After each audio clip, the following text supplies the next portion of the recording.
Ended up being a great day out there, a ton of competition. Got some special teams work in as well, but I thought there was some back and forth offense, defense, and great way to finish the spring off here as far as our last scrimmage.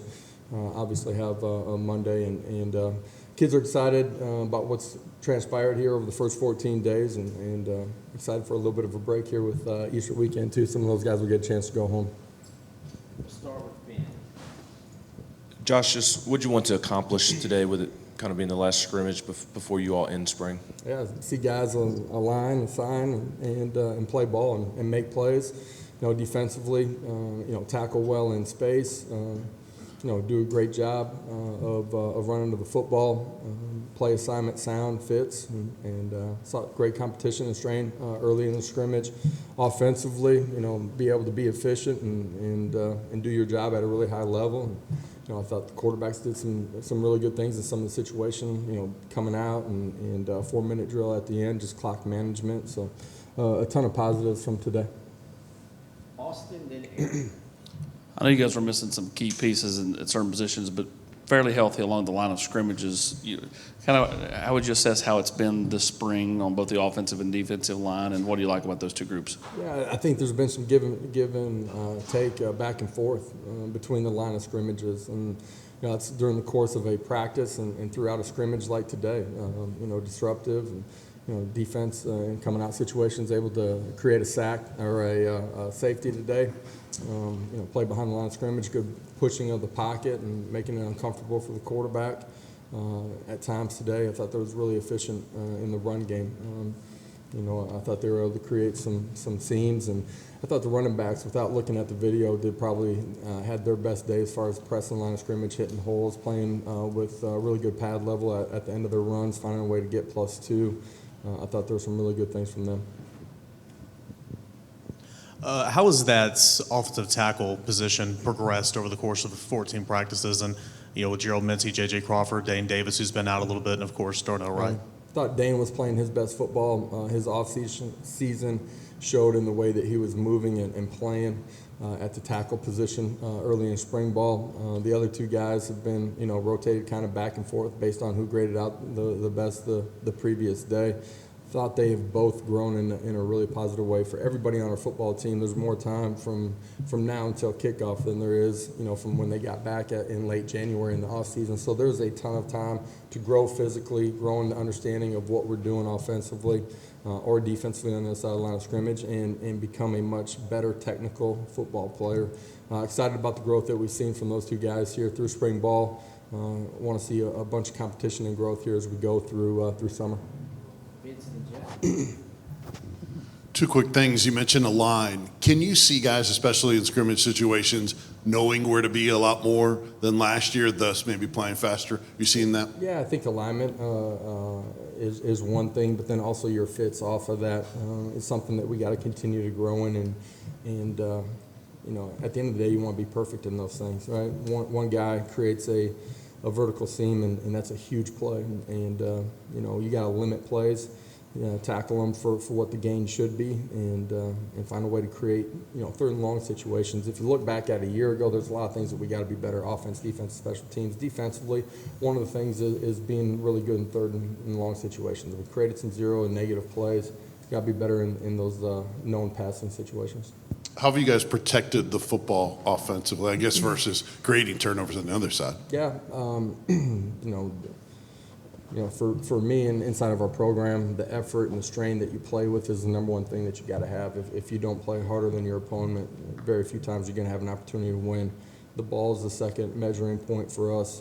Offensively, have done a really pretty good job of taking care of it. Defensively, want to see us get more rips, more punches, and ultimately more tips on the ball and find a way to create more turnovers. It's not that we're not emphasizing it. It's the first thing we do in every single practice. The media, you guys see us. That's how we start our day. Just got to be a point of emphasis as we continue to go forward. Yeah, Coach Martinez talked about how big Jalen and Trayvon's leadership has been in that DB room. What have you seen from those guys from a leadership standpoint this spring? Two guys that have completely thrust themselves forward. They recognize that it's needed, the leadership inside of that room and on the defense side of the football. They recognize and accepted that they have a role to play in that. They've embraced it. They've grown. During the offseason, that was a point of emphasis in what we did every week in the lead up to spring ball. You can see and sense and feel their energy out on the practice field every day. They have grown into becoming really strong leaders for us. Need them to continue to do that. It'll be a big part of our defensive secondary playing at the level that they're capable of, and us as a defensive unit in our football team. Couple roster questions. Everybody's going to be shoring up the roster now that spring is over in the transfer portal. What specifically, looking into the portal, will you look for in terms of how much guys can contribute or starters or in the rotation? Yeah, you just take a look at your roster, where you're at. What are some needs that you absolutely have to patch, and starters, it's depth, it's competition at the position, it's all those things. So in today's landscape, it's so different than it used to be. You got a 365-day cycle essentially to kind of evaluate your roster and try to help it out. And how close do you hope to be or expect to be to 85 scholarships once fall camp gets here? Yeah, it just depends on where we're at as far as picking guys up in the portal, guys that we feel like can help us as we grow as a program, next fall and years beyond that too. Jimmy, then Wes. Josh, which unit do you think improved the most from the beginning of spring to now, whether it's offensive line, defensive line, secondary, whatever? Man, I couldn't just pick one unit. I think there's been a ton of growth in small details that matter, from playing with great pad level and using our hands on the defense side of the ball to, competitive strain on the offense side of the ball, being able to get pad under pad too. There's been a lot of fundamental and technique growth, and that's what spring ball should be. Obviously the scheme and the understanding of it, you want to grow in that, but you got to grow fundamentally, and I think our coaching staff have done a great job. Our players have been very purposeful in the way that they've worked. I really like what we've done through the first 14 days. Josh, I imagine when you get to spring camp, there's a really long list of things that you want to get done, and as coaches try to check through and tick all those boxes. Were there some things this spring that for whatever reason you just weren't able to get done as much as you wanted to, and you're going to have to, kind of kick those to the summer to camp? I really don't.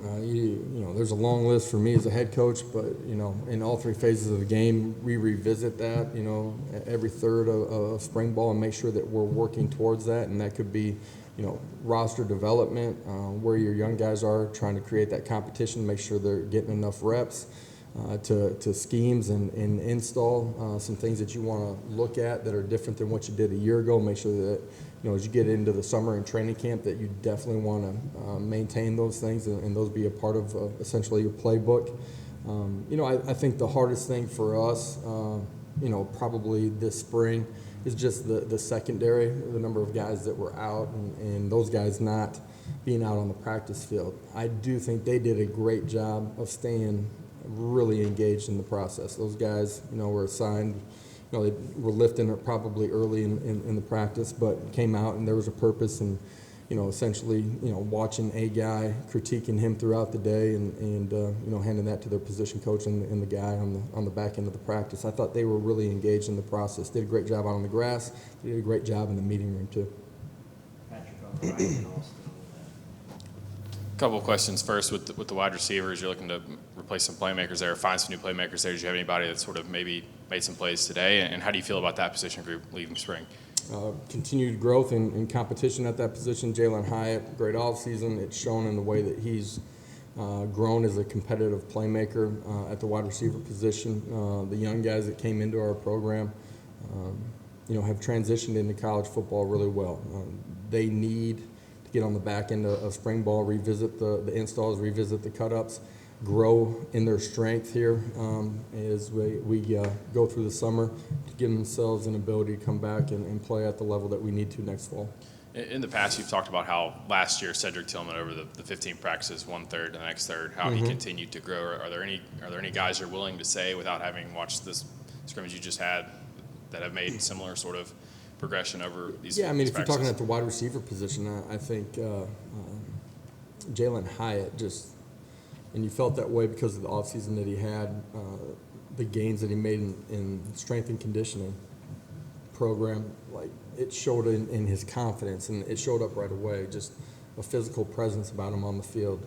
as he has gone through spring ball, you've seen him continue to gain confidence, and I like the momentum that he's created here through spring ball. Any other positions that you've seen similar arcs? Yeah, I'm guy that's been here for a while, Trey Flowers. I feel like he is playing his best football by a long ways. It comes from confidence, comes in his leadership, but it's shown in the way that he has played on the football field too.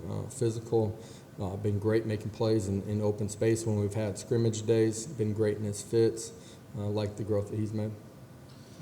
Now that you basically reached the end of spring practice, are there position groups, and I'm not even going to ask you to tell me which ones because I'm sure you wouldn't, but are there positions groups that maybe you say, hey, we need to go get help in that area that you didn't think you would, or vice versa, groups that you feel like you're a little stronger at than you thought you were? Yeah, there's certainly position groups that we feel like we got to add pieces to the roster, competition, potentially starter, in depth, and absolutely on the back end of spring ball. We've positioned ourselves where we have an opportunity to get a couple of kids that can come in and impact us. And at the same time, I think you're always looking to add elite players to your program. So we'll continue to evaluate that in the transfer portal. And then when you scrimmaged today, it wasn't perfect conditions out there. It's still pretty wet and that type of thing. Do you like that? Day. Do you like that it kind of gives some element type stuff? I do. I think that's important that your kids have an opportunity to function in those things. You get into training camp, it's going to be hot and sunny, and it's going to be like it is in September. You need some days that are going to look like October and November, and I think the opportunities that we've had, adverse elements a little bit, have been perfect. It's been a great spring here. We've been outside every day. We haven't been inside for one practice. It's been really pretty, but today a little bit of mist in the air, a little bit of wetness on the grass. It's good to handle the football on the offensive side of the football and understand how to play with great pad level and have your feet underneath you. You talked a lot about everything being ahead of where it was last year, accountability and leadership and practice habits and all that. As it should be. Sure. Sure, but I do like where we've grown from even the end of the season. So from a year ago to now, in the next 3 or 4 months, how do you hope that progress impacts what's coming ahead? Yeah, I think it's a little bit like a snowball that's going downhill, man. You got a chance to create momentum and speed and acceleration of the growth as you get everybody pulling the rope the same direction, everybody with the same mindset. Your work habits have grown so much. I think you got a chance to really accelerate, and so that's true in our accountability and how we operate together inside of our program. It's true in the leadership in our program, and it's true in the fundamentals and techniques. In year 2, they have a clear understanding of who we are, what we want to do, what we want to accomplish. When we're not there and the players are running things, I think they got a real clear mission of where we're trying to get to. How much has Taven Jackson improved from when you first got him to now the end of spring? Yeah, today probably his best day. Just operated and functioned really well, was clean with his decision making. As you go through spring ball, the first 3-4 days maybe you've gone through a lot of that with them in the lead up to spring ball, so there's some comfort there. Then you start changing some of your installs. Man, it almost becomes overload for him. I love that on the back third of spring ball, he's handled himself really well and been really composed. Finished it with the last scrimmage today the way that he did. I think that position. I said it about every position, but at the quarterback position, young players in particular, man, they got a chance to come back and be a completely different player by the time you get to summer and by the time you get to training camp. We'll lift when we get done with our finished spring ball next week. But he's got a chance to go back through spring cut-ups, really evaluate just himself, how he operated and functioned, go back through the installs this summer and be a player that's really in charge and in control of all the things that are happening at the quarterback position. Last 2 questions, Wes, in here. Josh, I guess in baseball they always talk about sort of the middle of the field being places where you really want to be good. And I'm wondering if you talk about progress this spring for y'all, when you talk about the quarterback position, Hendon and Joe being there and Cooper at center and the 2 senior safeties, maybe Banks there at inside linebacker. when you're in at least a better position in those places up the middle, does it make things kind of flow better in 11-on-11 stuff and help people get better? Yeah, you want to be really strong down the middle of the football field. You don't want to be weak out on the outside either. So you want to be strong everywhere. But it does matter. Center, quarterback, running back. Gives yourselves a chance to get everybody on the same page. Great decision maker. Somebody that can make a play with the ball in his hands at running back has a chance to help you grow offensively, defensively. Your interior is really stout. Cleans your linebackers up and lets them go flow and make plays. And your safety's got to be great in their fits and then in pass coverage too. So, some of the experience that we have on both sides of the line of scrimmage, down the middle of the football field, as long as we continue to grow, have a chance to help us play at a better level next fall. Yeah, back here in the back row. I know it's never where you want it to be, but are you pleased with the tempo of your offense, and how long does it take to get that the tempo game ready for your offense? Yeah, I think our more than how fast we're actually snapping the ball, it's just the efficiency of our players. The back half of spring ball, even our young guys have operated really efficiently. From ball mechanics to eyes. Being able to set their feet and get in the ground, and then the communication up front, is a big part of that too. Is the pictures are changing late because the defensive line and second level are getting set, getting everybody on the same page. I like, where we're heading in that direction. The last couple of days have been the cleanest that we've had, and it's got to be a point of emphasis as we continue to go. Thank you. Guys, appreciate it.